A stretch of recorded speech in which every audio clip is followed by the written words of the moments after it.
Now, look at them yo-yos. That's the way you do it. You play the guitar on the MTV. That ain't working. That's the way you do it. Money for nothing and chicks for free. This is the Community Solutions Podcast. Jason Bradley, Andrew Richter from deep in the bowels of our underground lair, fresh off our trip to help the president quell the border crisis. We were down in Argentina, weren't we? Yeah. No, we were at the Delaware-Pennsylvania border, I think, or Delaware-New Jersey. Yes. Fighting off. Yes. Yes. It's all true. Well, we know the president and the vice president have been nowhere near the southern border. No. Despite their task force or their whatever they're doing. I don't think they've even made a run for the border at Taco Bell. I doubt it. I mean, the president actually was on a Zoom call without a mask the other day. Oh, yeah? I guess everybody else must have made fun of him to the point where he stopped wearing 2 masks or whatever he was doing. By the way, what's your take on all the Fauci emails, by the way? Oh, I saw your name. I saw your name on a couple of them. Probably. What are you doing emailing Fauci about? Well.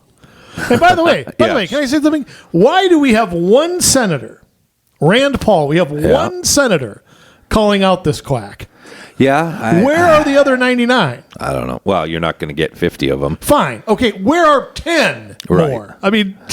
Yeah, I'm a little surprised Mike Lee hasn't kind of... Maybe he has, and maybe he's not in that Senate committee. Actually, I think Senator John Kennedy has called out Fauci quite a bit. Louisiana, is that where he's from? I love that guy. Okay, I love him. You say the name Kennedy, and I don't react. I saw him in an interview today. What was it about? But he said, my mama, she didn't raise a fool. I mean, and if she did, it wasn't me. It was one of my brothers. I'm going to use that line against my sister one of these days. The interview had more one-liners than a Stephen Wright show. Oh, more than a what are the Mitch Hedberg? Yeah, what are the guys? The blue collar guys. My dad used to love those guys. What would the Larry the Cable Guy and that group? Who was the one guy? The redneck guy? I don't remember. Oh, Jeff Foxworthy. Yeah. Hey, yeah. If your dad takes you to the bus stop because you're both in the same grade, you might be a redneck. Some pretty funny stuff there. Senator John Kennedy would fit right in with that. Okay, so there's 2, but I mean, gee whiz. I mean, you'd think this is low-hanging fruit by now. God. I mean, they were clearly doing the what do you call it, gain of function, where they juice up. I mean, they were clearly doing that. We helped fund it. Why don't we just? I mean, come on. It's going to come. It's only going to get worse the more that you try to sit there and play games with it. It's pretty much incontrovertible at this point. I believe think we're still doing it's a man-made disease. Yeah, I think we're still doing it. The idea came from a penguin or whatever you call that animal. A pangolin. Pentagon. Or I don't know what. Yeah. So show me a picture of a pangolin. I can do that. By the way, hold on. By the way, Dire Straits sings the song. By the way. Yes, Money for Nothing. That's right. Yeah, okay. Chicks for Free. That's the kid part that gave it away. Yeah, I know. That was a gimme, but I didn't want to say that beforehand because you always get mad at me. I know, and I probably would have brain farted had. By the way, okay. While you look that up, can I talk for a second about things that effing annoy me? Okay. Well, because it's our show. I guess we can do what we want. Kind of looks like an armadillo. What the hell is that? Where the hell are they? China. Are they? I mean, really? That looks like a desert animal. Yeah. Well, they got deserts in China. Do they? Yeah, more like in the western part of it, I think. Okay. Up by Mongolia, northwestern part. It's all kind of Mongolia. wasteland. I've been through there. Yeah. Psych. Yeah. I was going to say it's not the Mongolian barbecue over on 394. Been through there. Had a little pangolin on the side. Yeah. Oh, boy. Right by the Vietnamese place where its cat hold the whiskers. Oh, boy. Don't write in. I don't want to hear it. That was Jason Bradley who said that, by the way. Yeah. Okay. Okay, so you want to talk about some things that annoy me other than road construction? First off, can I just give some advice to MNDOT? Now, this is where, Jay, once again, when I'm governor, I'm making you the MNDOT commissioner. Just remember that. Oh, I've already handed out my first job. You're going to be MNDOT. I know you want to be on the Met Council, but I do. I would love to lead the Met Council, but I'm not appointing people to that. It would be the most ineffective, do-nothing group exactly in the face in history. I want to do what Newt Gingrich wanted to say one time: "Wither on the vine." It's going to wither on the vine. Now, let me just say this means I'd have to do some work. I'd have to keep the roads in good shape. Whatever you do is an improvement over what's going. Let me just say one thing. Why is it that every road has to be worked on at the same time? I mean, what is this idea that we're going to take 35W, 35E, 694, 494, all work on them at once? What idiot thinks that? By the way, the only one not being worked on is 169, and that's where everybody goes. Backed up from noon to like 9 p.m. Oh no! No, I don't. It is backed up. Even before that. Okay, but I was not counting the morning rush. But I mean, I drive the other way. But I haven't seen a morning rush in how long because of COVID. And last time you saw a morning rush, it was back in the Hoover days. But here, let me just say this: if how do you not? I mean, a group of teenagers could make a better plan than the Department of Transportation. Yeah, I don't doubt that. I mean, you could, and how about this? How about we get a 1-year break one of these times? How about like the West Side get like a break for a year? We went through Highway 100, which was 3 years of hell, and it still stinks on that road. It still sucks. I mean, we're going through the whole area from Weaver Lake Road all the way up to like Monticello is just a terrible toilet right now. There's like they've done the stupidest thing. There's like a bypass. This had to take weeks to do. Isn't this the same section they were working on all last year too? They've been working on it since Socrates. Okay, I mean, it's just terrible. But okay, so thing number one. Yes. Okay, now I work in Rogers, so I have an alternate way I have to go. I have to go 169 to 610 to 81. That's how I go. Okay. Not the worst thing in the world, okay, but everybody's going to figure out my shortcut at some point. Well, you just let them know. Yeah, well, I know, but, public service announcement. Yeah. Here's something really gets to me. Why is it every time I go in a gas station, I am behind some moron buying lottery tickets? Let's try 2 of the Wham Bams over there and 3 of the King of the Hills and 2 of the 10,000 Lakes. One guy started scratching them off while in line doing that. Okay, or I'm behind somebody, they need cigarettes, the cashier can't find it, and, needs their dip. Oh no, it's the green one. Oh no, it's the other one. Oh no, I am always behind that person in line. And one guy today, not today, this was Monday. Okay. This guy had a family reunion in line. I mean, it was just one thing after another. Yeah. Gonna go out and cut the grass. Gonna go out and, water the plants. Like, yeah, whatever, bozo. Get your stuff and get out of line.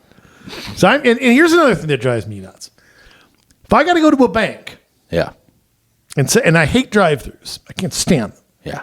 I just hate going through them. I can't. But I was in a hurry. I needed to go to the ATM, turn into my bank. I won't say it out here because I'm not real happy with them right now for other reasons.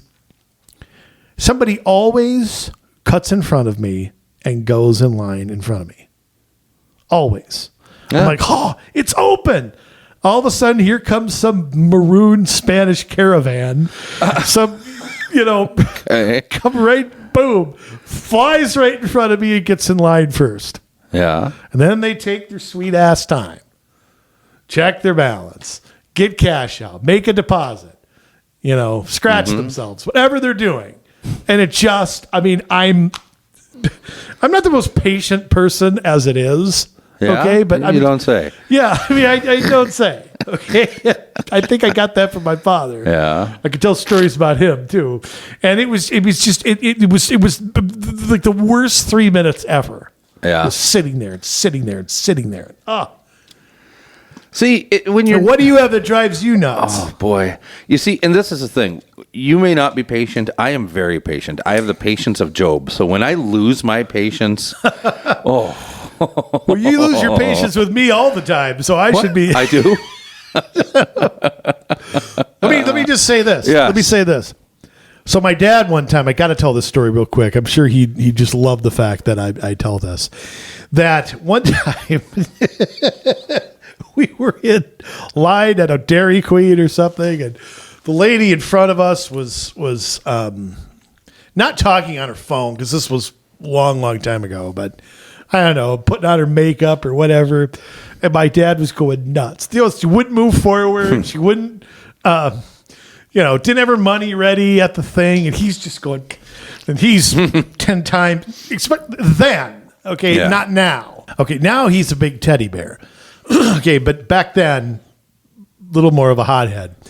So we pull up, this lady gets one ice cream cone. That's it. All that diddle-daddling around for one ice cream cone, and my dad loses it. Just loses it. And she pulls up. I don't know what she's doing, eating the ice cream or whatever. We get our stuff, and he pulls right to Dad, just good. Pulls right, drives by slowly. This lady's stopped. I can't describe the way the old Crystal McDonald's used to be. This is a McDonald's back in the 90s. I can't describe it. Looks totally different than it does now. But he sticks his entire body out the window, okay, of his truck. As he's moving. Yeah, slowly. And he goes, "Hey!" And the lady turns and he goes, "Love ya." Just drives away. I'm just laughing, and he's still not happy. He still thinks it's not funny. And all I can do is laugh. And I'm laughing, and I get home, tell my mom, and she just shakes her head. And, but it took him a while to calm down. So what? You said you have a lot of patience,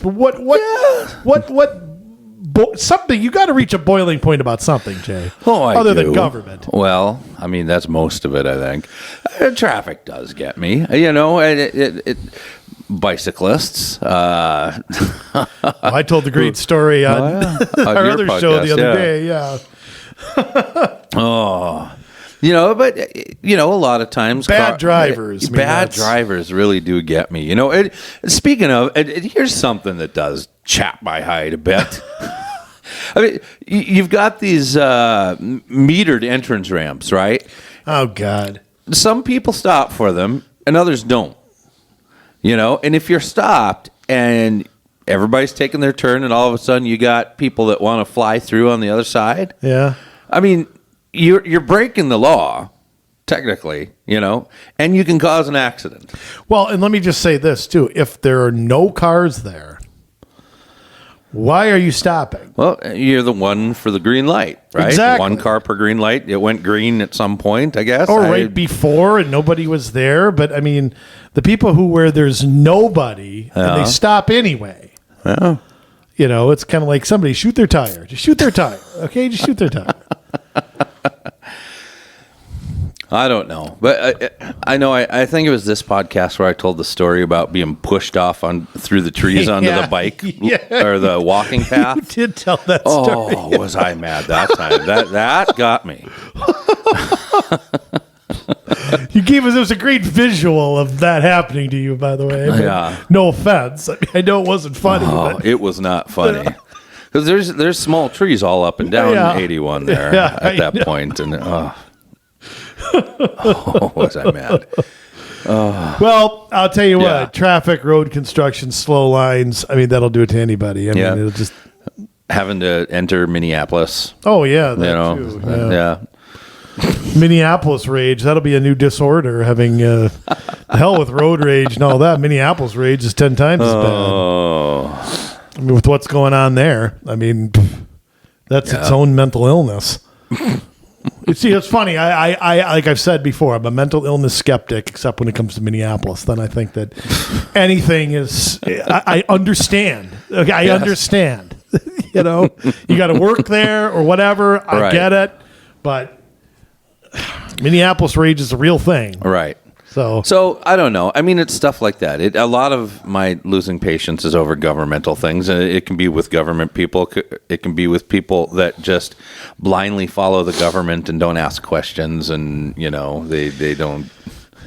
Yeah, I mean, the same people who are skeptical of everything are never skeptical of when government does something. It's like I'm skeptical of everybody. Everybody. Right. I mean, big business, big whatever, big government. Even big military. I mean, there are things I don't like that the military does and needs oversight. And how many $335 million helicopters do we need? I mean, it's a legitimate question to ask. And I'm against the troops if I ask that question. That's what I've been told by some.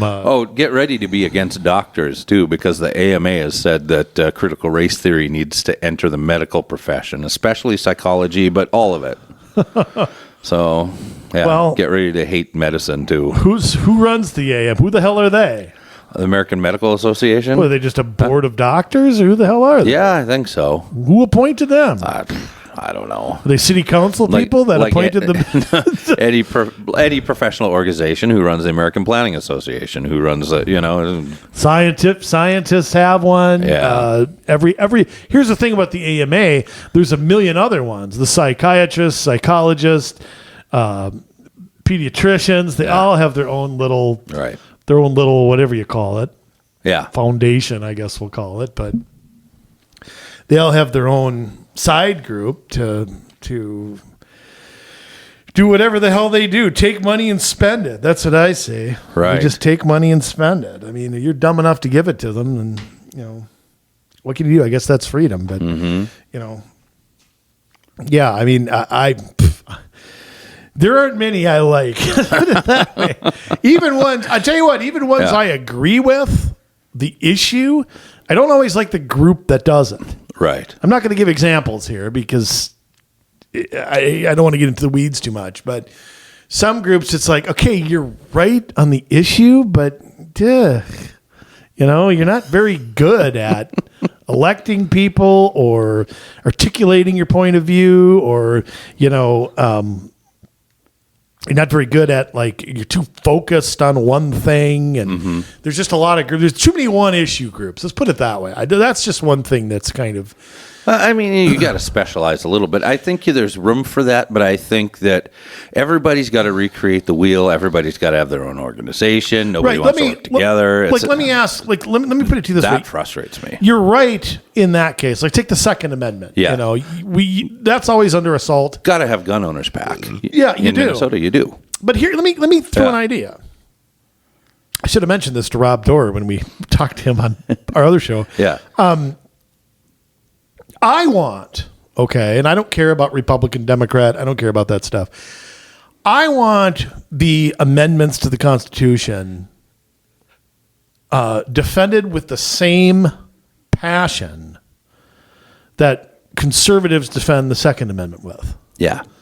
I want all the amendments defended with that kind of passion. Yep. I don't care what they think about some other issue. I want to protect everybody's freedom of speech. On the internet, everywhere, speech I don't like, okay? Speech, I don't like the term hate speech because that's being defined now as anything that disagrees with the woke people. Right. But everybody's speech ought to be protected. Everybody's religious. If churches had raised up more than just a couple during COVID, when they were all being shut down. There was like 4 that were out there saying, Walls, go straddle a goat. We're going to open whether you like it or not. I don't know if the churches used that phrase, but they pretty much got to a point where they tried. I think Walls lied to them about how long this would take, and I think they tried to accommodate and just said, you know what? We have a First Amendment here that you can't just suspend free exercise thereof. Yep. Meaning, you got no right to say that they can't worship. And so far, the Supreme Court has backed that Yes, for the and churches that have the taken Supreme it that far. Court, unfortunately, it had to go that far because some lower courts did not. But I mean, I just want that same fervor. I would defend a person who hates me. I would defend every one of their constitutional rights. Mm-hmm. Every one of them. Absolutely. So that's, I guess, and I think my experience in the Republican Party for all those years was that too many people were wrapped up in one issue. Well, this person isn't conservative, but they're pro-life, so I don't care what they vote for and anything else. Right. That person's pro-gun, so if they vote for a $3 billion bonding bill, they're my issue, they're fine. It's, the big picture thinking that it just... Yeah, we're in a mess because of that. All right. Yeah. Enough with stuff that annoys us. I mean, that's a whole season of... That's probably been... We're on episode 214. Yeah, it's probably been 214 episodes so far. Yeah. It's not the first tangent I've gone off on, unfortunately. Yeah, me neither. I mean, if I could be dictator... No, I'm kidding. Jay... Yes. Let me say something real quick. We have talked a lot on this show about local government, how they run, where they get their money, blah, blah, blah, blah. But you know what? I think it's been a long time since we have sort of revisited some of that stuff. Okay. And whether that's, and we'll get into all of them, whether that's a city, a county, a school district, what is required of them, what control, not every dollar is within the control of some of these. I think people maybe find out the hard way that they don't control every cent coming in and out all the time. Yeah. And I think a show that kind of summarizes all that, especially for people running for office, just understanding what money comes in, comes out, where it comes from. There's always strings attached. But we've talked about this in piecemeal. We've talked about it several times. But I think an overall review is a good thing to espouse on. Yes. Expunge on. What did I say? I don't know. One of those words. Yeah. One of those words was right. Expound is what you're looking for, right? Wasn't that one of the ones I said? Maybe. A sponge? Yes. What did you say? Expound. Expound. Yes. Is that like a pound you lost? It's an X pound? Yes. Okay. That's exactly what that means. I got a few X pounds out in the parking lot there. No. Jay, I want to start at the city level. Okay. Because we talk about that the most. We do. And there's the hyper focus on the levies all the time. And with good reason. I mean, there's good reason for that. Yeah. That there's that comes in your mail every year. And that dollar amount is sears in people's brains. I know it did in mine. That's what I owe in my city taxes. Yeah. But of course, it's not all you pay. Nope. And I think some people are surprised. When you and I talk to people, the hyper focus on the levy, yes, is always something that you and I try to pull people back from. Yeah. Okay. Whoa. The levy's one thing. Mm-hmm. Okay, but because you can have a city that raises the levy by 2 or 3%, and they're still nailing you on other stuff. Or they brag about we went up 0. Right. Well, yeah, but you opened a liquor store and you opened a golf course and you started franchise fees. Yeah, and you got a pool and you wrote $75 million in bonds. And yeah, you jacked up a liquor license and a permit fee. There's a million. We should go into those a little bit. Yeah, there's a million different ways they get you. And let me tell you something. One of the worst things you can do, and I throw this again out to our legislature and whoever the governor is put those levy limits in place for 2 reasons. One, why does the state never limit what they can spend? Oh, yeah. They always limit what somebody else can spend. But 2, the second you top off a levy, the city sits around and goes, okay, because here's one of the little known things about a budget at the local level. They figure out what they want to spend. Mm-hmm. Then they figure out how they're going to get it. Yes. So they don't go, okay, not like you or me who says, okay, we're going to make whatever, $4,000 next month. And we've got the rent and the car and the phone and the electric or whatever. No, they get all of the bills. They get all of that first, and they bill. It'd be like me getting all my bills together and giving it to my boss. Say, yeah, I need that and more. Yeah. Okay, that's what local government does. Mm-hmm. It's not all their fault, by the way, because they have to set a levy and then pass one. It's not completely their fault. State does mandate how they do some things. Right. But it's still backwards thinking. And also zero-based budgeting is a problem where everybody's... Well, that they don't do zero-based budgeting. They do baseline, which is where you start with what you got last year and then, Well, we spent this, so how much more do we need to spend this year? Cut 2 rolls of toilet paper out of it and everybody, cuts, there's cuts. Oh. No, but zero-based budgeting, we should explain the difference. So baseline budgeting is when... you take what you spent last year, and that's your baseline for the next year, and you add to it everything else you want. Versus zero-based budgeting, where you start at zero and figure out exactly what you need to get by. Yeah, it works like this. The police department got $3 million last year. The chief walks in with $3 million plus. Yes, as the goal, not zero, and having to justify everything from this. No. We need everything we had last year, and we need some new handcuffs and some new pepper spray and some new what do you call it, nightsticks? Yeah, or whatever. More donuts, more free donuts, whatever. I mean, here's the thing. So, yes to that too, but I'll tell you what.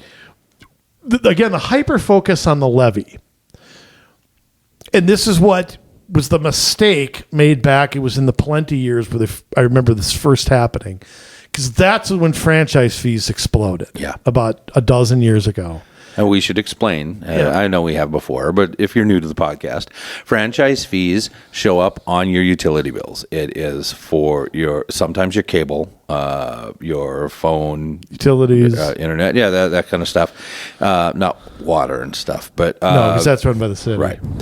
And which is a scandal in itself. Right, because people think, that's charged by the company. Oh, no, that's charged by the city, and state law allows them to pass that on to you because you're just that fortunate. But it's also a way to tax churches and people like schools, that they normally, tax your taxes, tax your tithes. I mean, that's ridiculous. Yeah, we have money that goes into schools and ends up in the hands of City Hall. Right. I mean, just silly. I mean, you give your money to send a missionary to the Congo, and you end up sending it to City Hall.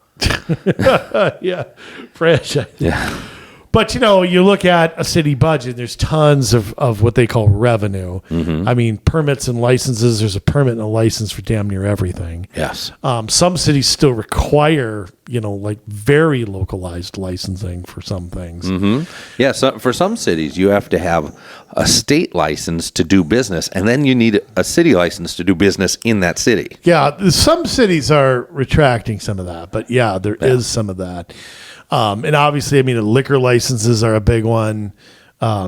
There's fees when you do a rental. Massage therapists often home-based are charged businesses. extra. Often there's a charge to run a business out of your home. So they get you in all these millions of ways. Bonding is another one. Yes. They spend all the money that they have and brag about how great they are at it, and then when something comes along, a $20 million building costs you $32 million. I mean, it's just, it's crazy how much is how little discipline there is in spending. Mm-hmm. But and then there is other money coming in, largely, very rarely from the federal government. There have been exceptions to that with this COVID stuff. Right. And I'm very concerned about this one-time money, because now when that runs out, what's going to happen to that baseline? Okay, well, we took that $1 million. Of course, they blew it. Right. I'm sure they didn't put anything in a rainy day fund or maybe $20 or something. They went there, they hired people, they did whatever. And now that's the new baseline. Right. So look for a jack in your taxes, even though we're going to start to see home prices go down. I mean, we have to. There's no doubt that you're going to see that, especially with lumber costs and with all that, with the moratorium on evictions and foreclosures, which should have been lifted months ago. It should have been lifted a year ago, because you're upsetting the natural order of, there are those happen all the time. Even in good economic times, they happen. Right. But they have to let the market saturate. So you're going to see, it's coming, whether it comes this fall or next year. It's got to happen. So, but you're going to see falling home prices with rising taxes, and I think we should explain how property taxes are figured. Yes. Because remember, in Minnesota, the counties are responsible for assessing. And we'll get into county duties in a second. I know we did a show on it in 2017, but it's time to reiterate this. Right. The county takes a median home price, and they work off of that. So, for example, let's just pretend, to make the math easy, the median home price in a city is $200,000. Okay. Yes. If the next year the median home price is $180,000, that's what they base the taxes off. So the $180,000 house this year will be taxed like a $200,000 house the year before. Mm-hmm. So a lot of people think they follow each other, but they don't. The government makes sure they get their money first. That's how they do it. They assess your home. And if your home fell by more than that or fell by less than that, your taxes will be affected by that. Because remember, this is a median price. They don't knock on your door and try to figure out every single thing. It's based on bedrooms, bathrooms, age, surrounding homes, blah, blah, blah. It's an estimate. Right. Okay.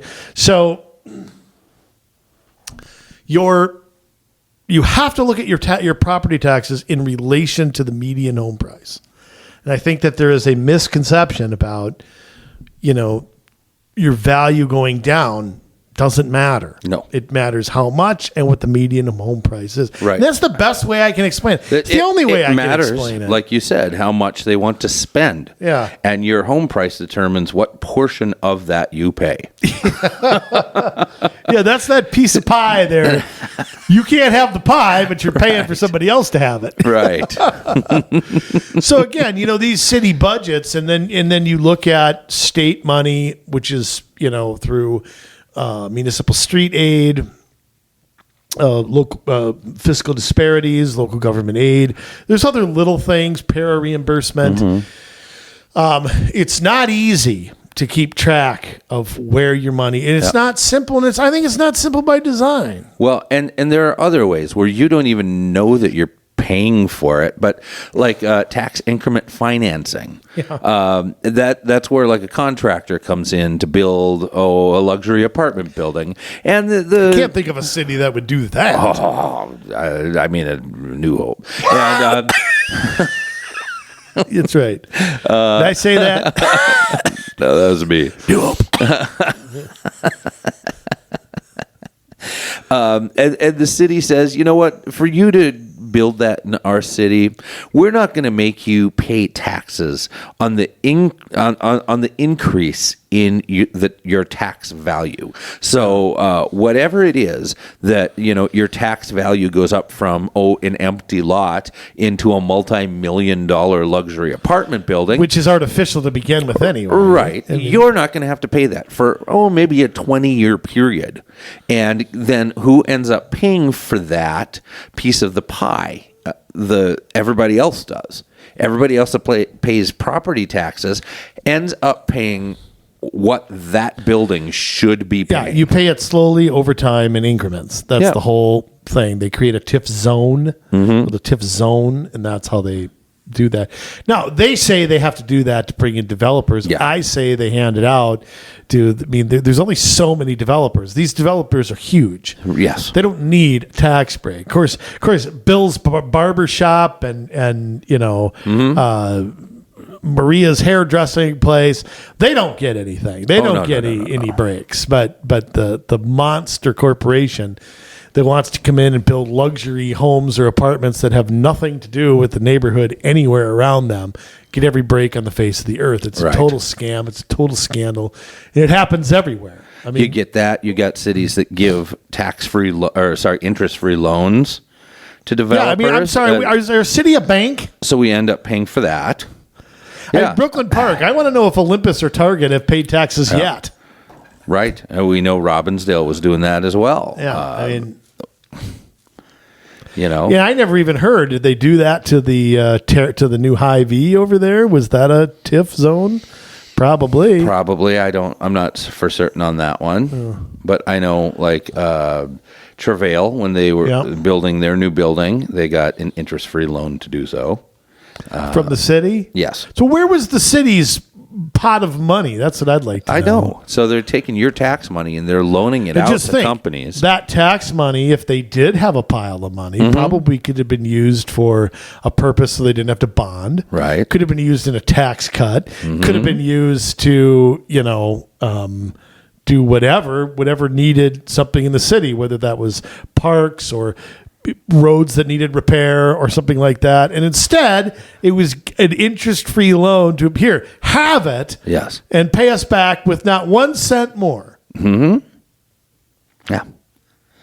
Yep, but I couldn't go there if I wanted to redo my kitchen and get an interest-free loan. Yeah, I know. You're not important enough. No, I'm not. No. Your kitchen, nobody cares about your kitchen there, Jay. No, nobody does. Even Travail, their kitchen, everybody cares about Travail. I'm going to make Travail mad at me again. Do you remember when I wrote that article on Travail and they got all upset with me? It was good to have the heat on you for a little while, though. That was okay. That was fine with me. Yeah. But yeah, I mean, they come at you in a million different ways, and I think the bookkeeping with the CAFR, which we've talked about a million times, is intentional. I think it's all intentional to make it so that the average you have to hire an accountant to understand how you're paying for police and parks and firemen and roads in your frickin' city. Why should that take an army of people to figure out? Yep. And again, in case you're new to us since the last time we explained this, you have your budget. The budget is really what the tax levy covers. And then you have a comprehensive annual financial statement. You have 2 sets of books in a city. And that one is the city's revenues minus the city's expenses. And so when you break that up into different buckets and you see all of their different funds, you're going to find out there's a lot more going on underneath the surface than what you find in your general budget. The old water fund, the building fund, the I don't even remember them all. It's too much. It's just too much. I mean, you break it down and there's different sections of the CAFR, as we call it. Well, we don't call it that. That's what it's called. Yeah. I hate saying comprehensive annual financial report. The further you get into it, the more detailed it is and the more difficult it is to understand. Yeah, I mean, look, Jay, you and I have been studying this for I don't know how long. Yeah. And there are honestly, when I look at comprehensive, when we look at them throughout the state, there are some sections I still can't explain. Right. I really can't. I mean, I'm not we should all be able to. Yeah. But there are still sections where it's like, what the blank is this? And there's some things that they should have there that not all do. Like they should have all of their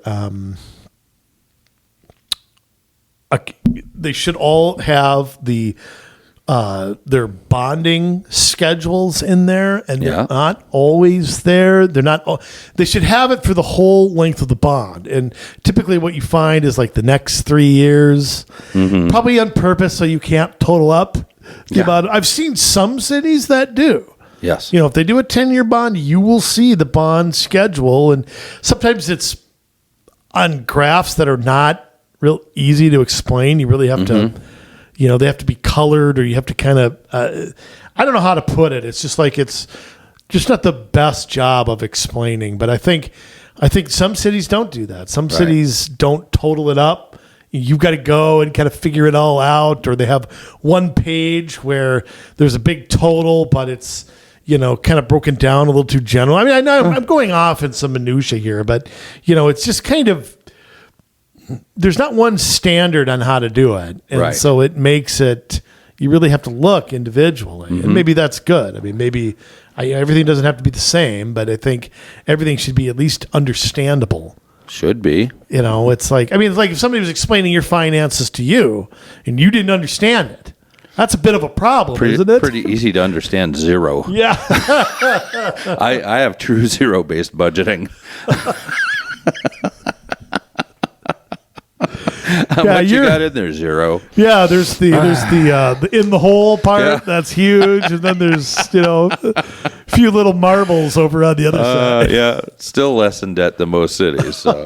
That's true. But remember, who pays those debts, Jay? I do. We should put for both of them. Yeah. Exactly.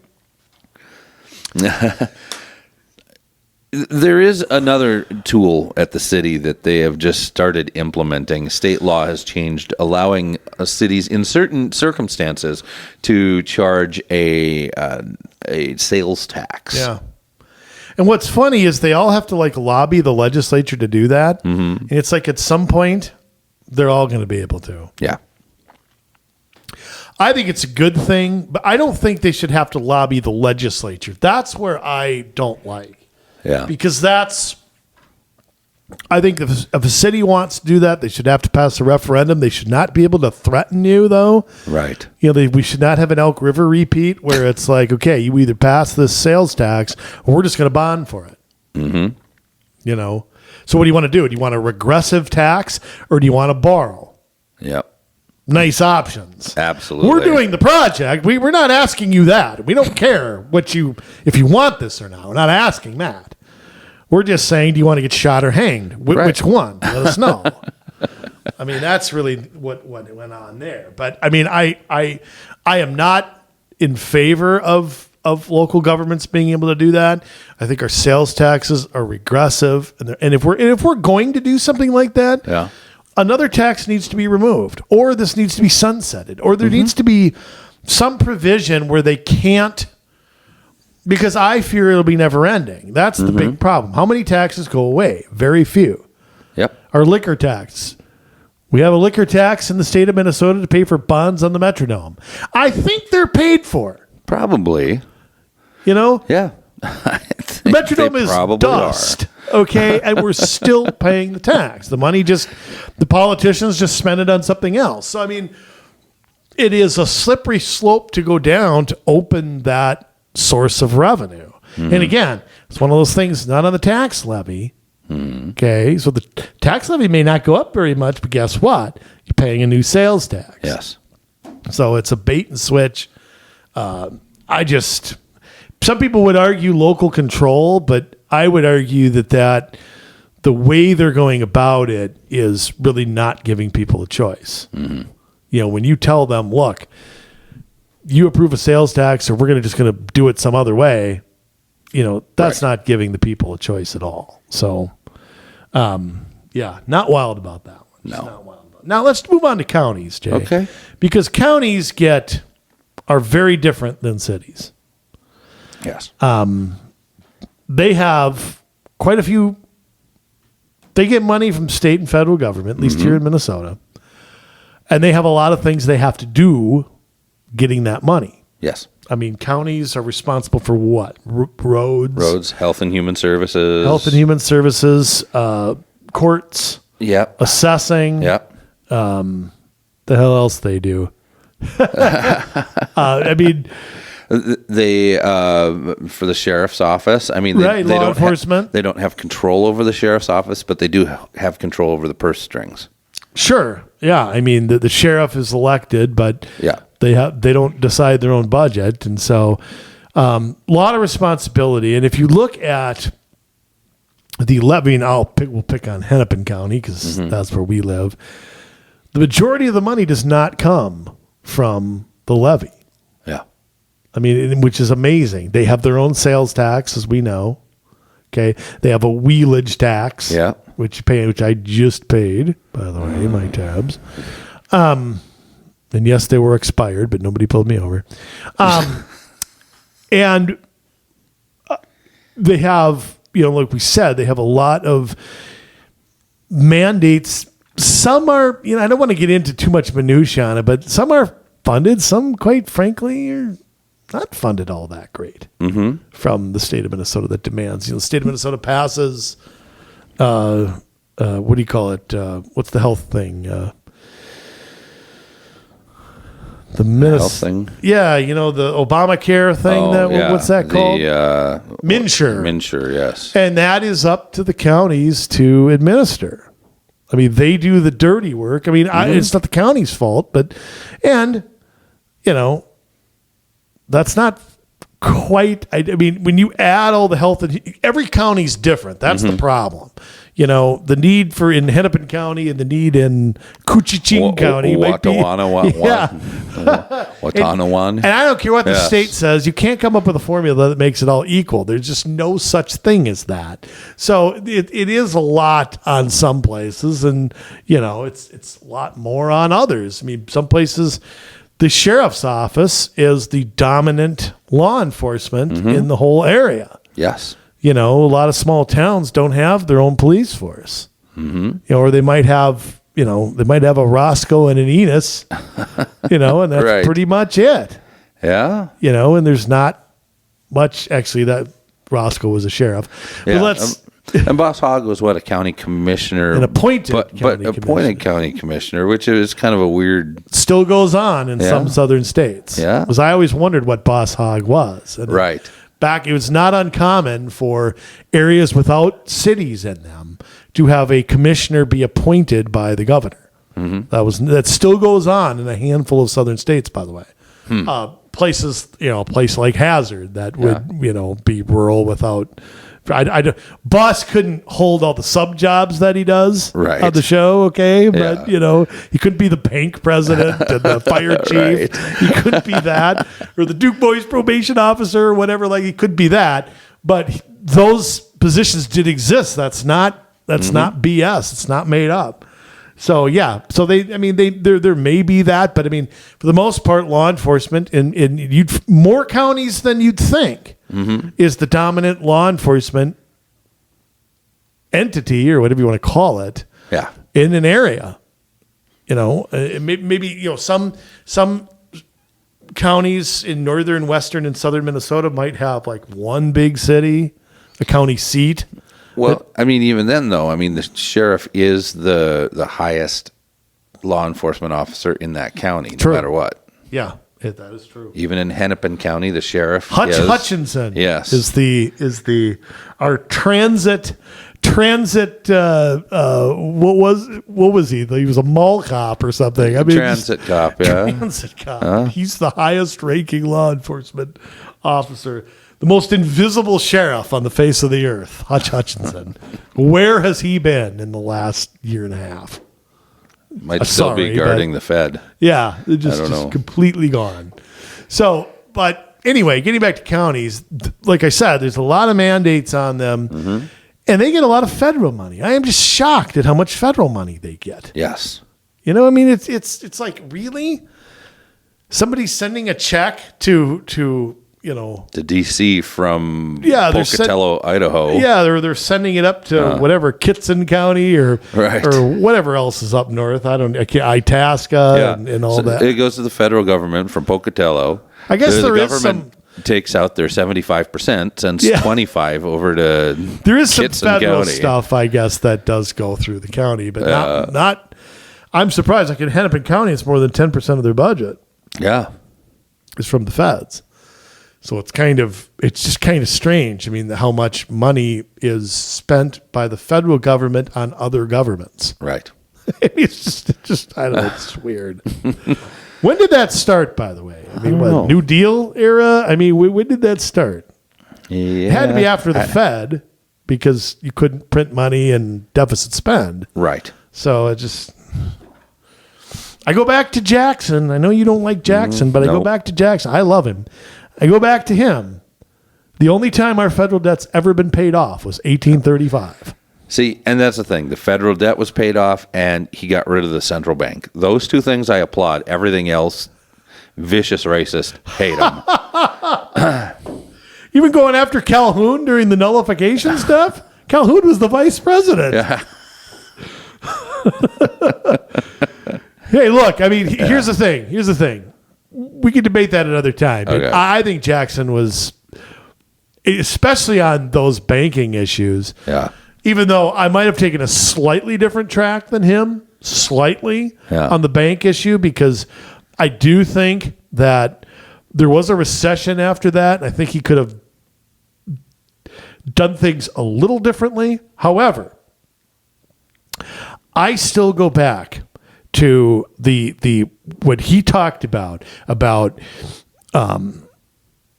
defining, and Martin Van Buren had a lot to do with this, opposing all of the nationalistic stuff. That no, we don't central plan at the government is. Go back to James Madison and go back to his veto.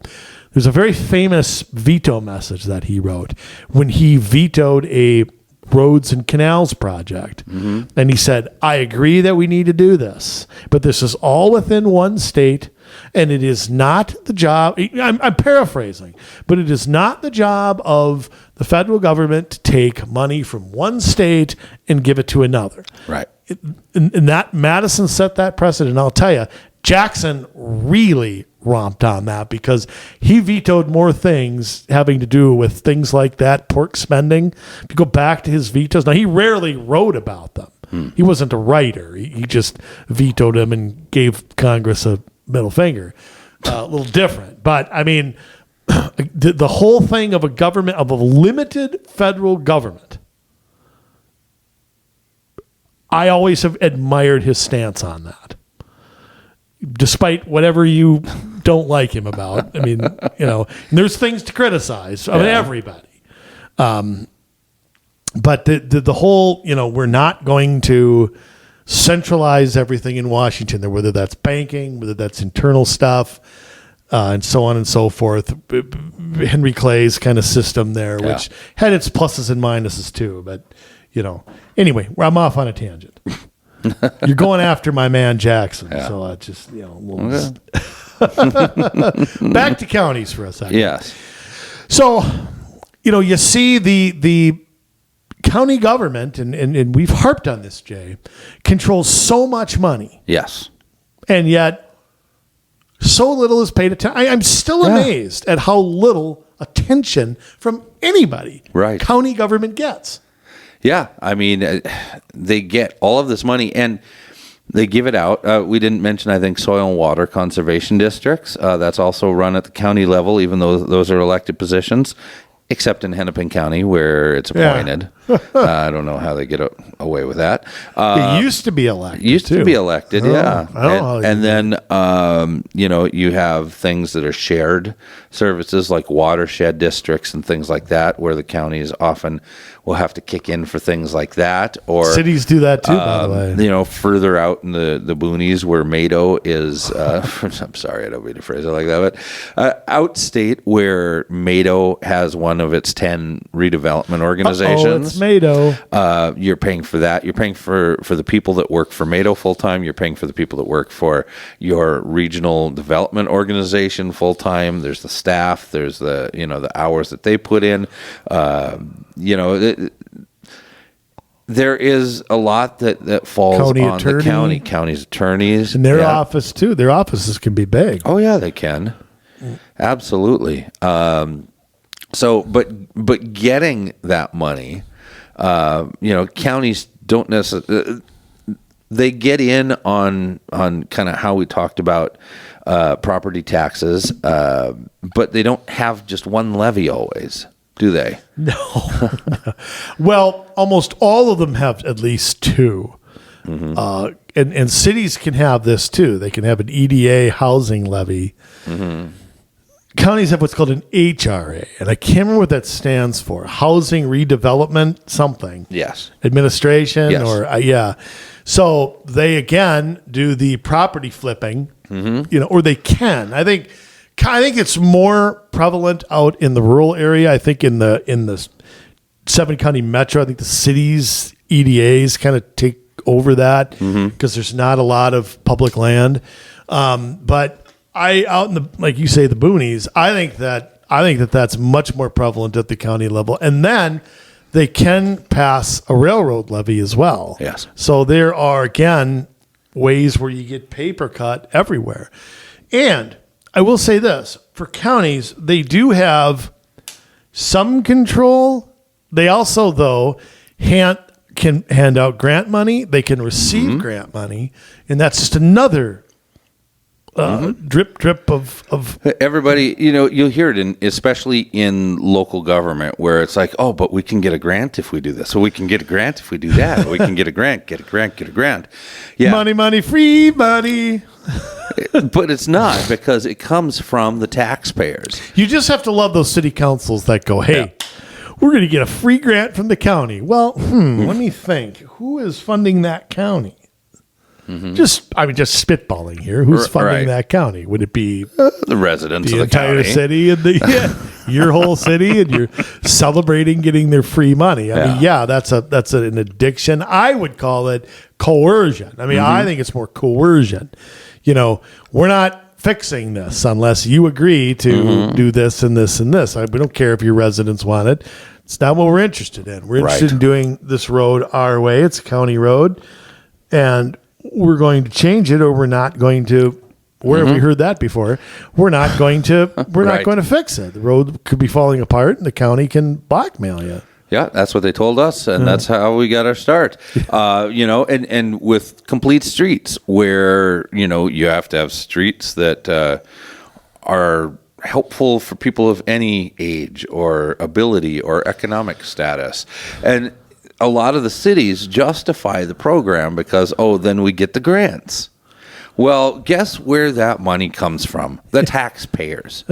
That's where you're implementing a tax. And is it for things that you would normally get anyways, or are they for things that you would never want, like a roundabout or 20 mile per hour speed limits? You got to replace all the signs, or restriping your roads. Not to mention, you lower the speed limit, you have to put more law enforcement out there because people, are. Have you looked at all the repercussions of your free grant money? No, they're trying to join a club. They're trying to be on a nice list. They're trying to be a livable community, Jay. Yes. Because right now they're unlivable. Right. Nobody can exist in those communities. There. I love the streets that all users can use. There's a sidewalk there. Tell me who can't use the sidewalk. Right. Who can't? A person on a wheelchair can. A person with a cane can.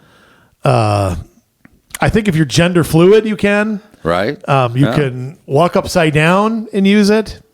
Okay. I mean, everybody knows there's driveways that come out. There's spots at the end where it's flat that you can do that. Show me a sidewalk that everybody can't use.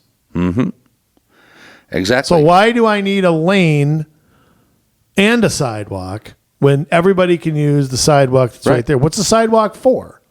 And when I used to, ride a bicycle for exercise before I hated them so much. At least you didn't wear a helmet and spandex, I didn't wear a helmet, no. But I did take the I'd like to see you in spandex, though. I might buy some spandex. Really? You could try them on. I'm not trying those on. I did take the side streets. I didn't sit and put myself out in traffic in harm's way. Right. I was smart. Did you look both ways where you crossed the street? I did. Just drive out there like that idiot that went to me the other day. Right. That knucklehead, that dorky, man purse wearing geek. Tune into my show, folks. You'll see what I mean. I've spent 10 minutes going off about it, but. So I mean, like we said, I mean, the counties have a lot to do But again, I'm just still baffled by how little pub that they get, particularly sheriffs and county attorneys, the power that they possess. Oh, and the civil asset forfeiture, and they make money off of that. That is another way they make money. And I really thought, too, after the George Floyd case and things like that, that county attorneys or something would get more focus, or sheriff's offices, maybe like if something's going to happen in Minneapolis and you still have the sheriff's office. There's no discussion of any of that. Zero. No. I mean, nothing whatsoever. No. Nothing's come out of it. Nope. But, and it's funny because civil asset forfeiture, huge problem. And it involves the sheriffs and involves the county attorneys. I mean, you have this whole racket set up where you can pull somebody over and, if you have cash on you, this might be part of a crime. I got to take this and I got to take that. And you got this in your car. I'm going to take. And people will never see these things again, even if they are not guilty of anything. So they can take your cash? They can take your cash. And they do. So if I got $500 in my wallet and get pulled over, they can take it from me? Why? They could. If they believe that you are part of a crime, they can take it as evidence, quote unquote, right? And then, they use it as a fundraiser for the for I'd like to see them try to take my wallet. Yeah. Just seriously. I'll show you the ATM receipt. Okay, is that good enough? Here's my paycheck. I mean, open mine up, but I shouldn't have to do that. Yeah, I mean, I shouldn't. Yeah, you open yours and a couple of moths fly out. Open your wallet. You hear what? Hello.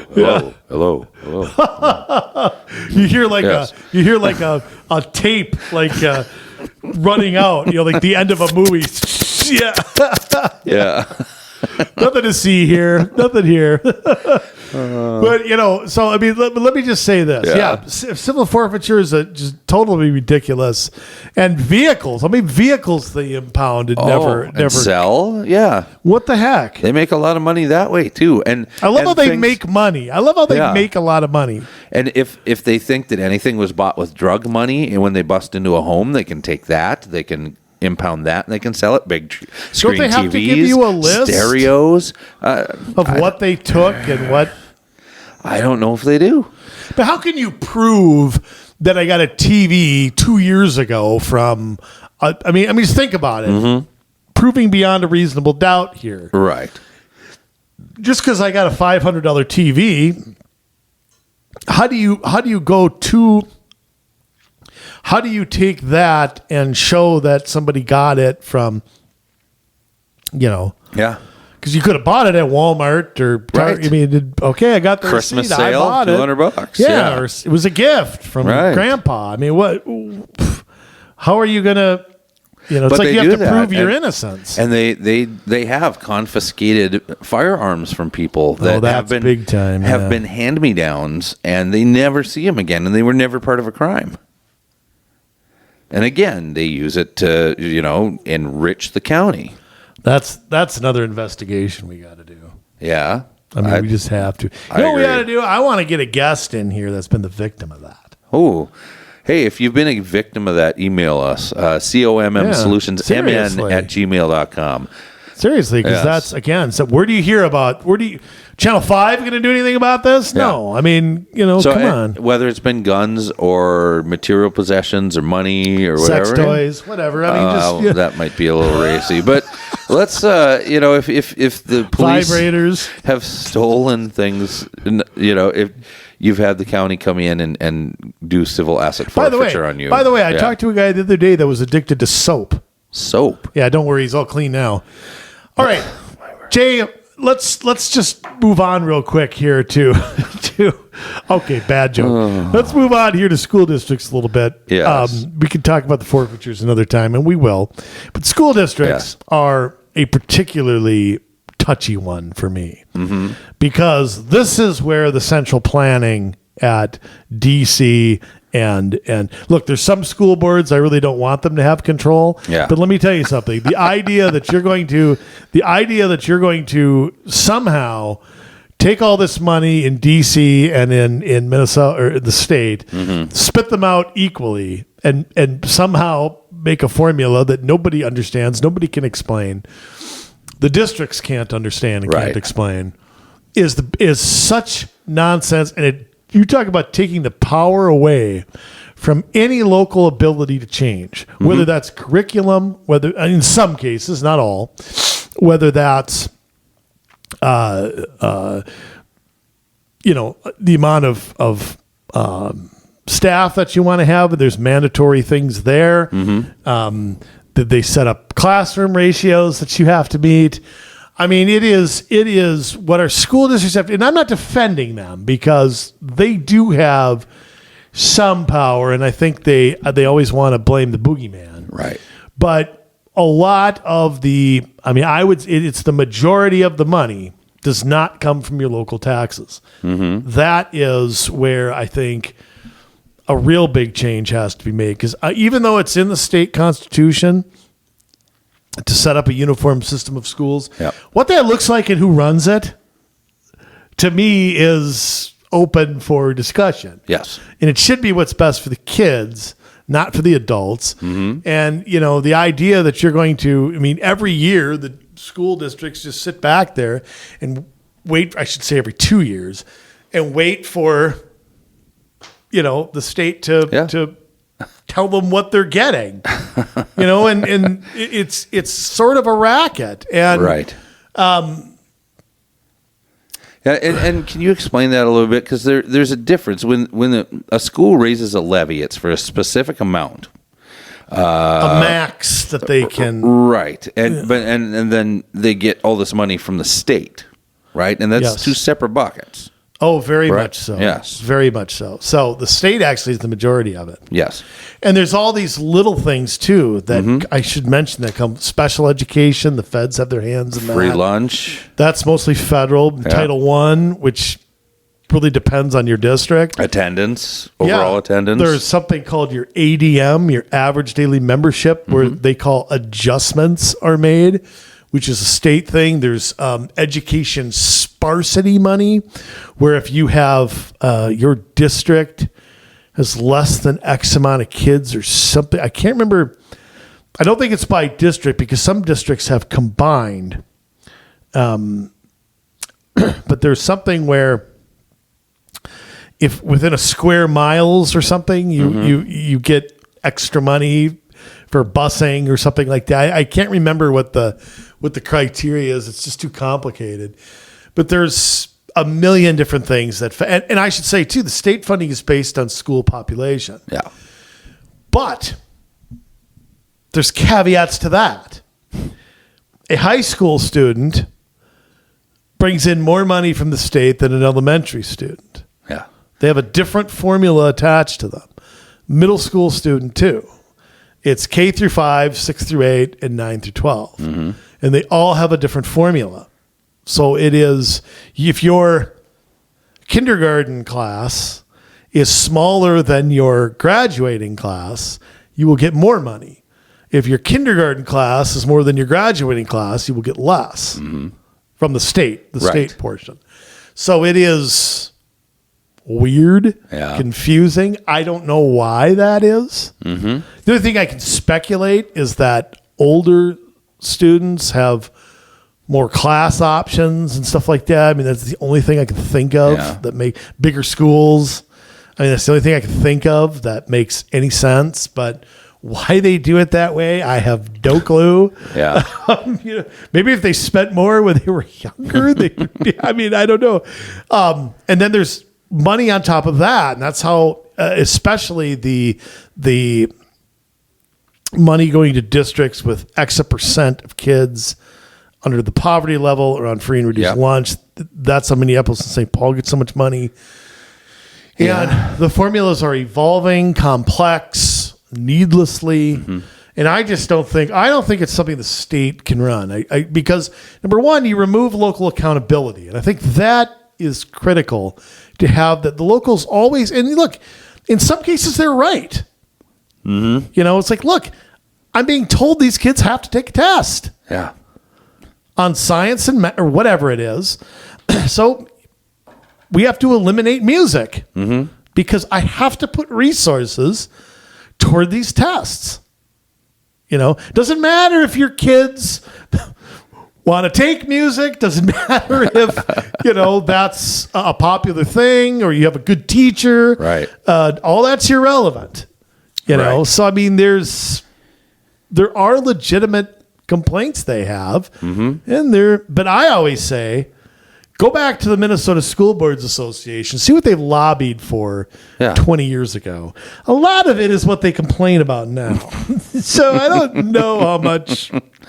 Don't feel too sorry. I don't feel for too them. bad for them, Yeah. but I do feel like it has gone too far with the idea that you can equalize everything from some Politburo somewhere. Yeah. And we all know that that's false. It's equal misery, not equality. Right. And you look at some of the, I think, abuses in the system. You have, you talked about special ed money. Like if you have kids in special ed, you get more for that because there's supposedly extra things they need. Educational assistance, special classes, whatever, you know, and there's federal money tied in that too. Right. And here's the thing, though. You get schools, and this is what I hate it too, but you really hate, you know, the labeling of children. Yeah. And I know when I worked as a teacher in Minneapolis, the school I was at, it looked like about half the kids, like about 50% were in special in special ed. Now, what were they in special ed for?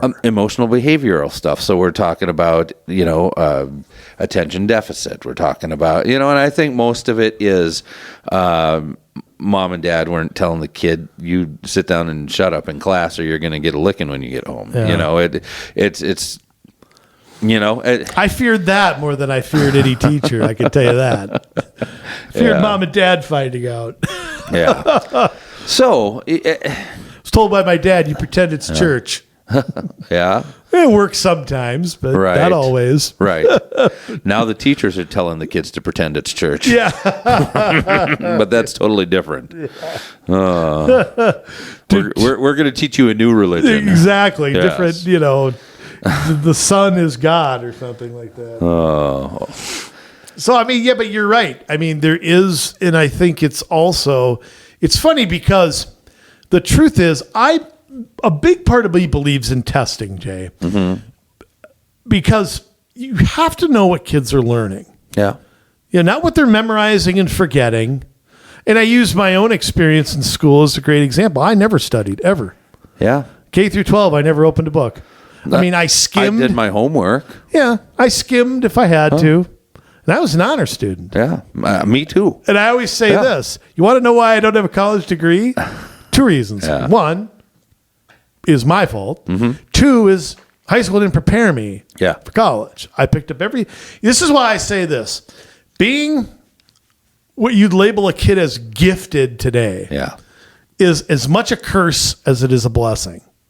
Because I could get an A or a B on anything. Yeah. And those bad study habits, I could not break them as maybe today if I went back. But at 19, 20, 21, if I had to work hard, F this. You know, I ain't doing that. I mean, having fun was the most important thing to me. I had a lot of fun. But, I mean, I picked up the worst study habits on earth. Didn't want to take advanced this because I knew I'd have to do homework. I should have. Advanced history, I certainly should have been in. Yeah, I mean, I would have read that. Yeah, I probably should have, you know, in college taken some other things as well. But I was like, I can get a B by doing nothing. You know, and my mom and dad were like, he's getting good grades. Right. You know, he must be learning something. You got to take an advanced. They made me take advanced math. I remember that in because high school. Yeah, because I took calculus in high school and in college, and they would not. I was 2 grades ahead of everybody, and it was the algebra that was too easy for me, and so and I enjoyed math, and so I remember my mom and dad made me do that.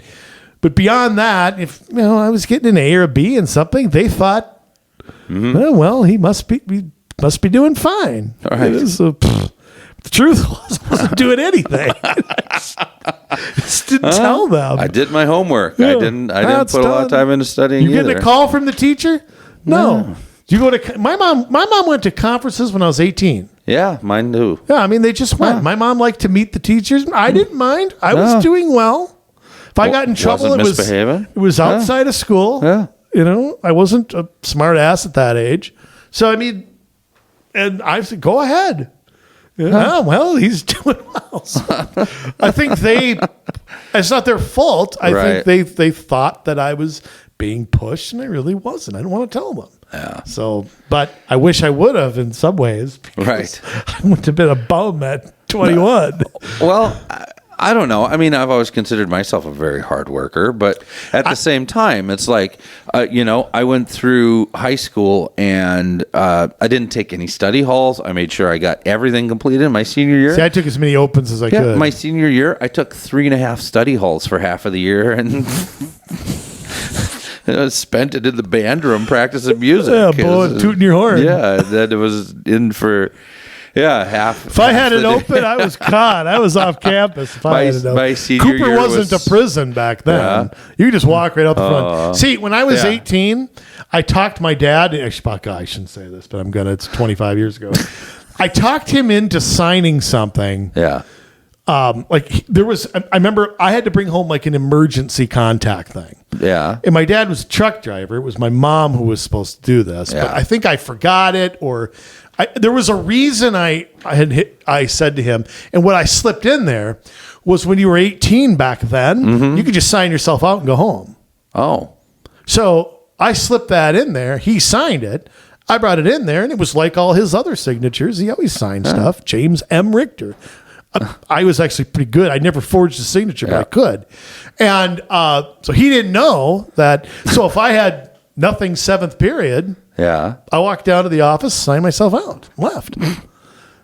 But I mean, I had sports and stuff too. I couldn't always do that, but it was like, I mean, I knew the reception lady. She knew my mom. Yeah. It's like, well, Andrew's here. See ya. Yeah. Got your dad's note.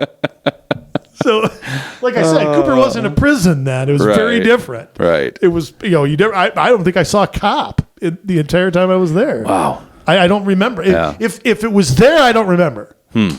Somebody may graduate with me might dispute that, but I don't recall that. Right. I don't recall ever happening. Yeah. So, go figure. To get some of this funding, and some of it's at the state level, some of it's at the federal level, schools have to jump through some hoops with curriculum and other type things. Race to the top. Yep, race to the top. Just found out that with the $200 billion of COVID relief that Biden gave to schools, that they have to put in critical race theory. And if they don't get the money. Yeah, and here's the other problem, though. Like with all the other COVID stuff, it's one-time money. Yeah. What happens when that's gone? Right. Oh, hey, we need a referendum. Yeah, and we still destroyed your children. Yeah. Yeah. We're going to... And, of course... The $200 million is coming from the Fed because, of course, they don't have it. Right, they're printing it. Yeah, they're printing it. Yeah. It's coming from Annie Oakley's printer there in her basement. That's where it's coming from. So it's just another scam. And I should mention one more thing about schools. They also have a CAFR, and they have another budget, a maintenance budget. Their school maintenance buildings have their own budget. And those two budgets don't talk to each other. Both of them are in the CAFR.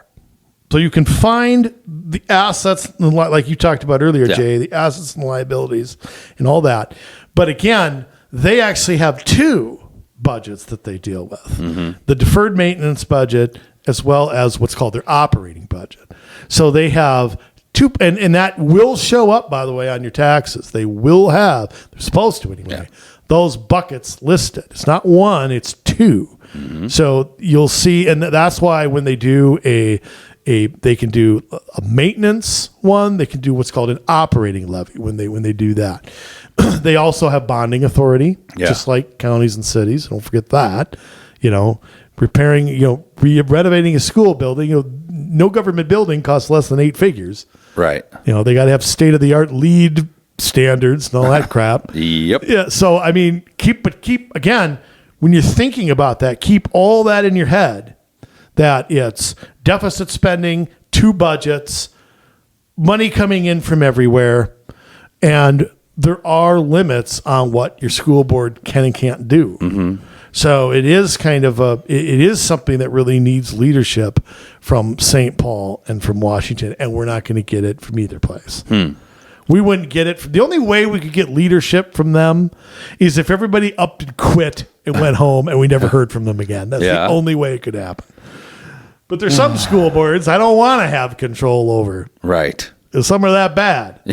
Some are worse, believe it or not. Yes. So, but that's the thing, you know, the states want to, and the feds want to,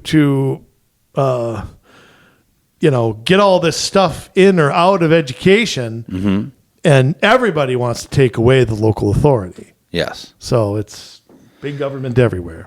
Yes, it is. You know, when you were in school, were there ever classes that you took? It could be high school or college, where you took it because you were trying to make a statement, or you figured, like you were saying, I probably should have took advanced U.S. history, but instead I decided to take this one just because kind of the path of least resistance. Sure. Yeah. Well, let me put it to you this way. When I was a senior, I wanted to be a business or economics major in college. So I didn't make a statement with it really, but I took, anytime I could take a business type class, I tried to take it. Okay. I took keyboarding. I actually was a fast typer back then. Yeah. And my hands weren't so bad, and I was pretty good. And I took accounting. I want to say I took a business law class too, because that was taught by my accounting teacher who I really liked. But again, accounting was math. It was right.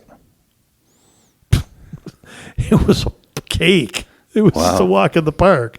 And I remember, here's what I remember about that too. My mom made me take, when I was a junior, it was right around the time I took what was called then your SATs. It's something different now. Right. Now those are racist. They don't let you take those. ACT or something I think it is now. I took what's called an aptitude test. Okay. I don't know if did you have those? The ASVAB or the... No, it was a test you take to determine a possible career path. Okay. You know, do you enjoy working with numbers? Do you enjoy working in groups? Do you enjoy... there were all these questions. There were a lot of them. Yeah. And I remember accounting was like number 1 by like 200 miles. Wow. Yeah, of things I was interested in. So I was like, all right, well, I guess I'll try it. What the hell? And it turned out to be like, I mean, it was, I shouldn't say it was easy. It was different. Yeah. I liked that, you know, and I also thought I was getting ahead by learning about all this stuff before I went, you know, to college. So I don't know. Did I take the class to make a statement? I probably not. I just did it because I thought. No, that's good. You know, and they don't have enough classes like that for kids I mean, now, who knows if they even have them now? I don't know. Business law? I think that's taught it. But I remember, here's the other thing too. Accounting, and so I really liked my teacher. That is where I learned how a loan worked. That was where I learned how, I learned a lot of things about business. You know, you learned about the taxes that they pay. And the licenses they have. It was valuable in that respect. Even if I had not gone on to take any of that later. Yeah. I remember, which is funny because I took out a loan to buy a car the summer after I graduated. And I remember looking at what Mr. Casilla told me, that you're going to see what you really pay and you're going to get all ticked off about it. But my dad had to co-sign because I had no credit. So, I mean, but I understood it. I understood how it worked and how you paid the interest is front loaded. And, I mean, we know that's not taught in school at all. But it was I only did it because I took an elective. I wouldn't have known that. Right. You know, and it's like, well, you're never going to take out who never takes out a loan? Yeah. Even rich guys, they'll owe $1 billion. Yeah. They take out loans all the time. All the time. I mean, so I'm trying to think of what else I took. I took any gym class I could take. I took I took Spanish for a long time too because I enjoyed it. Yeah. I took it until you had to speak it all the time. That's what I remember. Because this is what is hard for me. If you, I knew Spanish all right back when I was 16 or 17, but you had to write it down. Right. If you wrote it down, I could figure out what you're saying. But if it was just, yeah, I'm done. I'm not so good with French that way, but I can speak it okay. I can read it pretty good. Still, and comprehend what's in the writing. But I'm telling you, having a conversation in another language it's hard. And reading something is two totally different things. Absolutely. And once I remember I walked in, and I hate saying this because Mrs. McCabe, who's the nicest lady, and I had her for 2 full years at Cooper. Yeah. And I really didn't want to take it again, but I thought, I'm doing so well at it. The teacher likes me, knows my parents. I'll get an A or a B in it. And I remember we walked in the first day. Yep. Basically, all we did was speak Spanish. And I went, get me out of here. I felt so terrible, too, because I dropped it like 2 days later. I'm like, I ain't doing that. I've obloed enough. I've escuchoed enough of this obloing. So I stayed in it, I think, for 3 years and ended up going on a trip to France. And we'll talk about that some other day. I didn't know that. My best friend Kevin went to France as well. Yeah. When we were, in fact, I think it was that summer. And after I remember his dad like tying his passport around his neck or something. You got to remember, this is pre-internet, pre-cell phones. Lose your passport, right? You're done. Yeah. They got to like fly to get you. Like his parents would have had to go get him. So it was very different back then. Yeah. So it was, but you and him should talk about France, because he spent like a month there that summer. Yeah. Oh wow. Because he had somebody live exchange. Okay. Okay. Here, and then he went there the next summer. So it was like they exchanged each other. Huh. So because I remember Gwendal, the guy he had over, and and then he went for like the whole month of August or something. He was gone. He was gone for a long time. Yeah. So I mean, wow. Great. I'm sure. He talks about it glowingly. I'm sure it was a great experience for you too. Oh yeah, to be able to go live in another country. For how long were you there? Oh, a couple of weeks or whatever. But still plenty of time. Yeah. Quickly, as far as classes go, I remember I was fit to be tied in college with a couple of things, First of all, I go there expecting, as a music major, they hated rock music, right? And that's all I was. And they taught, Baroque music, and so I'm having to look, for the most part, in classical, a little romantic music. So, you're learning stuff from, the 1600s, 1700s, 1800s. Well, you got to get a little history. Oh yeah. I had a history class every quarter. It started with medieval music, and you had. Then you had the tenors. What, Paparazzi, Flamingo, and who was the other guy? Yeah, those guys. That's an episode of Home Improvement joke. Oh yeah, and so it was ridiculous, But one thing I had to do was take like a science class, like a physics or chemistry kind of thing, And I'm like, well, they have a music acoustics class, and that counts as physics. I'm going to take that. And so my buddy Scott and I were in this class, and we had to do a project, and we got assigned string instruments, and we had to teach them how string instrument works, how they make the sound waves, how they work, and all that. And it sounds interesting. It kind of was, but we turned it into a comedy routine. Oh, gee. Laurel and Hardy up there? I did get it. Well, no, we weren't hitting each other in the head, but like, oh, that's not. Who's that? But like, that's the Stooges, that's the right? Stooges, yeah. But like, we started. Pizzicato is where you pluck it with your finger. We had a violin up there, and then so you can play pizzicato like this, and it works like this. Or there's also bowing, and so out from behind my back. I bring a bowling pin and I smile at him. And he goes, "No, not bowling, you idiot, bowing." Still got an That's A. great. Still got an A on the project, but yeah. So that's good. And then there was a history requirement. I mean, now liberal arts education is all you got to take all these woke classes and prove that you're not going to ever come out of here with your beliefs. Back then, there were, some different standards. And so they wanted a history course. Well, I took medieval music history. I took Baroque music history, classical music history. I took, actually, there was an overview class of music history before that. There was Romantic music history, 20th century music history. See, this sounds like a podcast in and of itself. And like a world music history course. And the college said, no, none of those count for your history. So what do? I should have took, U.S. or world history or something and really dug into something I was interested in. Took sports history. Oh, God. I could have aced that. I could have tested out of that. Yeah. It was, so that was awesome. I'm like, you're going to make me do a history class on top of all that. I'm sticking it to you. I'm going to do sports history. The greatest class I ever had, tennis test out. Yeah. Tennis test out. Took a test, got half a credit. Great. Well, Jay, we gave everybody good info here. I mean, we kind of blew through some of that, but it was fun anyway. Yeah, it was. And it's that time again.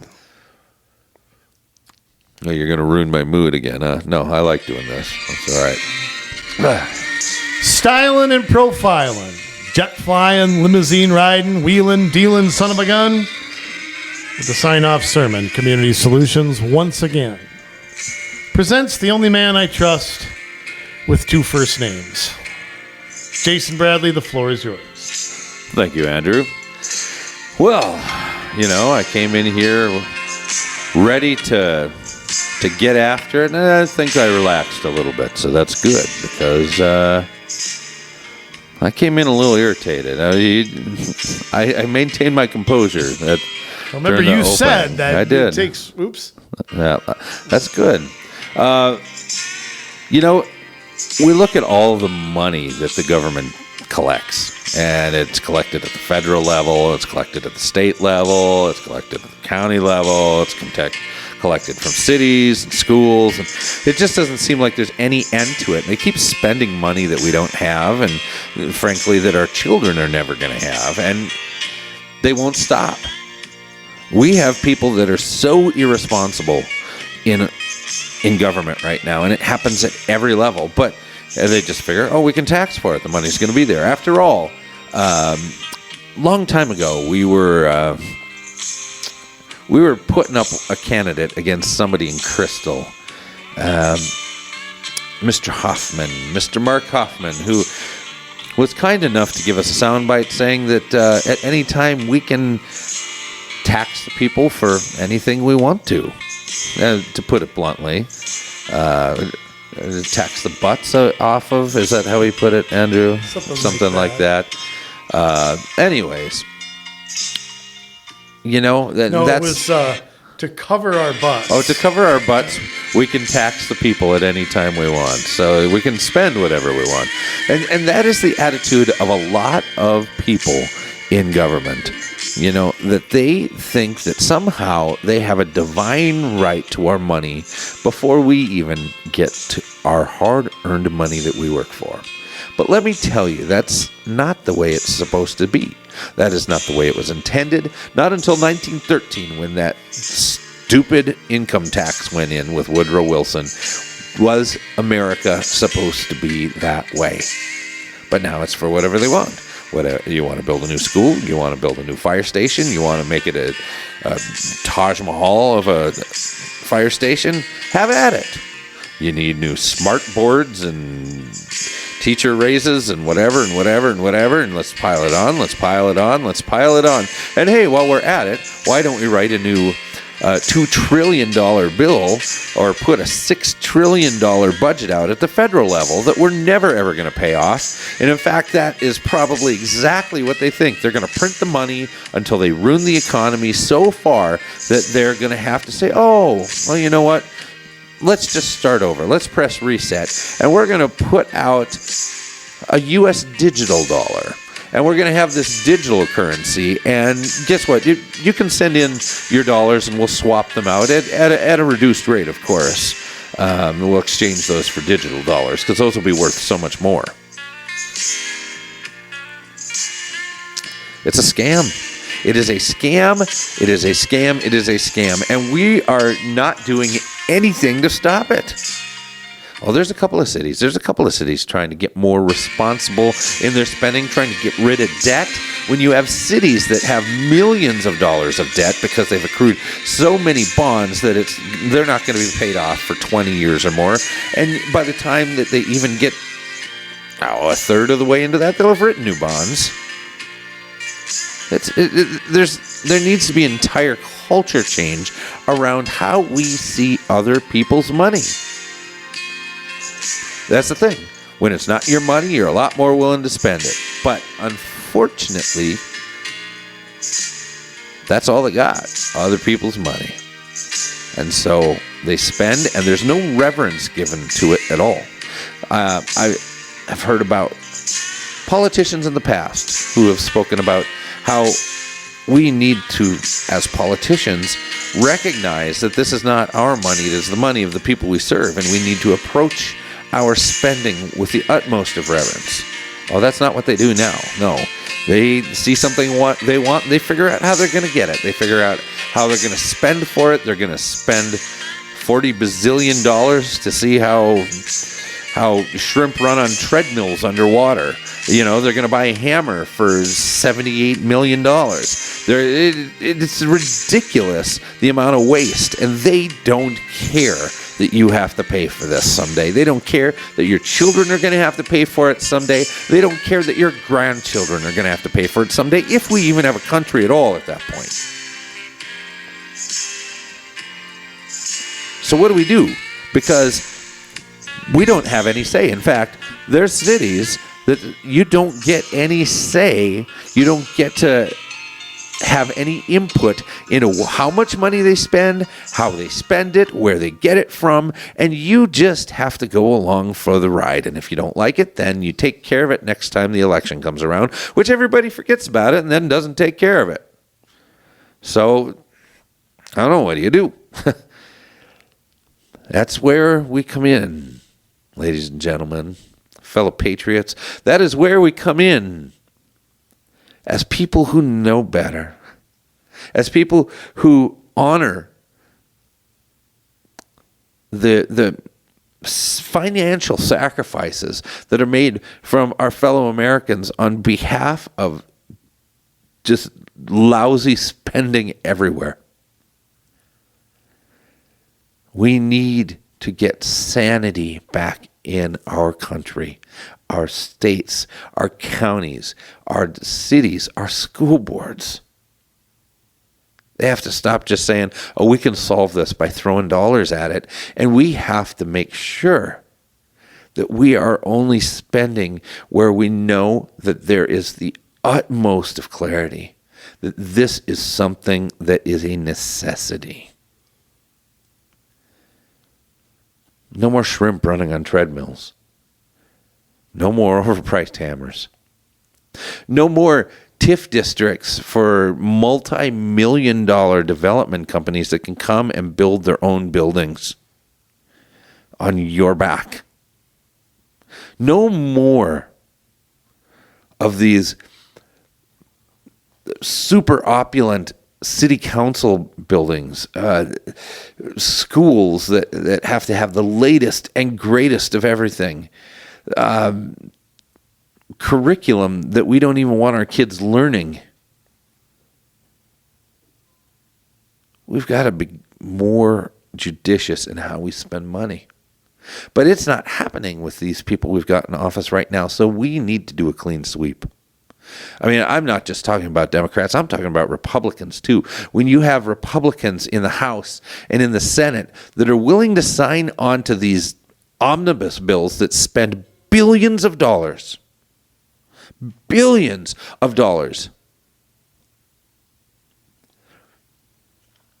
you know, and it's not just the budget. It's also in the bonding bills. And, they might talk them down a little bit. They might meet them, 90% of the way there. That's not a win. It's not a win for any of us. We need people that are willing to stand and say, no, we're not going to spend the people's money like that. No, this is wasteful. No, I will not bend on this. No, I don't need a new bridge named after me in my county. My bridges are just fine. And if they're not, we're raising the money at home to be able to do the infrastructure work we need to fix it. And if it's on a state highway, the state can pay for it. And if it's on an interstate, the federal government can come up with a bill for that bridge, but they should not be blackmailing people for that. We need to figure this out. We need to stop the shenanigans. We need to pay for the things that we need to pay for. If a bridge goes out, people die. So without the coercion, without the backroom trading and the black market on trading of projects, let's just do what we need to do and stop with all the stupid stuff. But they're not stopping, and they're not intending to stop. Unfortunately, that's it. So what are you going to do? We all got to be looking. If we're not going to be the ones stepping in, and I encourage you to pray about it and to figure this out. Am I supposed to be on an advisory commission? Am I supposed to be on a school board, a city council, a county board? So I can stand up for this stuff in my community on behalf of my neighbors. Be their voice.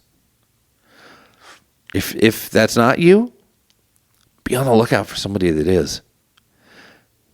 Find somebody that is passionate about it and get them involved. Andrew and I used to corner people up because we had the size to do it. We would stay on them until they decided, yep, okay, I will run.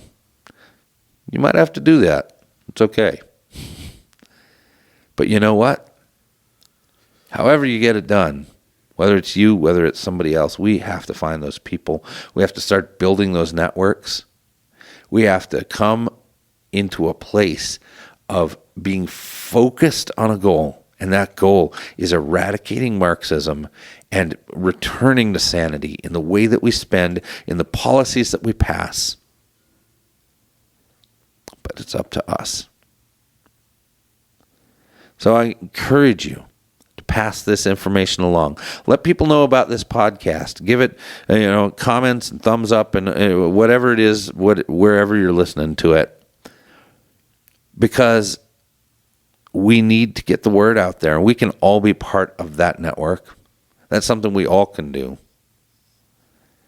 If you see something going on in your city and you want answers, or you want to run for something, get a hold of us. COMMsolutionsMN@gmail.com.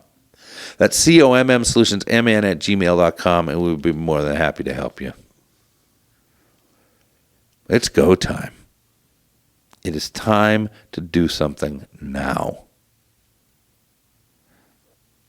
And we're doing our best, but cranking out podcasts, helping candidates win their races. We're doing what we can, but we can't do it all. So we love you, Minnesota, but now it's your turn to get to work.